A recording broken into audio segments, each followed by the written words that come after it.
তাই বাবা মা যদি কোনো কথা শোনাতে চায় তা সবচেয়ে গভীর আগ্রহের সঙ্গে তা শুনতে হবে। বাবা মার কাছে সন্তান যতটা কাছের, যত আপনার, এতটা আপনার জন দুনিয়া তো আর কেউ নেই। তাই যে বাবা মাই তো সবচেয়ে বেশি চাবে যে তার ছেলে তার মেয়ে কথাটা শুনুক, তাদেরকেই শোনাতে চাইবে। তো তারা যদি না শোনে, বিরক্ত হয়, পাশ কাটিয়ে যায়, তো এ তো বাবা মাকে অনেক বেশি আঘাত দেওয়া। এটা বাবা মার প্রতি একরকম অবজ্ঞা প্রকাশও। এতে স্পষ্ট গুনাহ। বাবা মাকে অবজ্ঞা করা এত গুনাহ, এত পাপ কর্ম।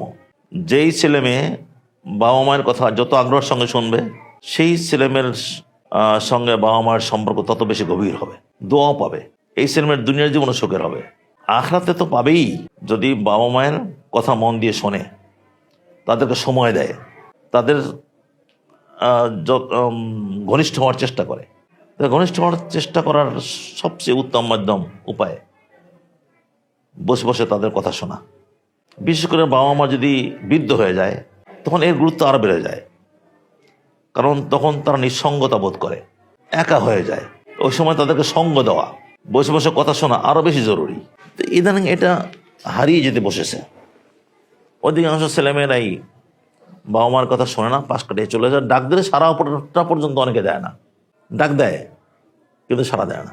সাড়া দেয় না এই জন্যে যে সাড়া দিলে আবার বসে বসে কত কথা শুনতে হবে, সময় নষ্ট হবে।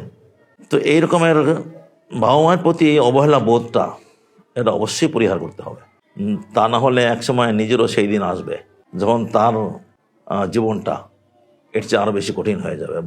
বাবা মাকে সে অবজ্ঞা করে করে তাদের জীবন যেমন সংকীর্ণ করে তুলেছে, তার নিজের জীবনে এর খেসারত দিতে হবে। আল্লাহ তাআলা হেফাজত করুন।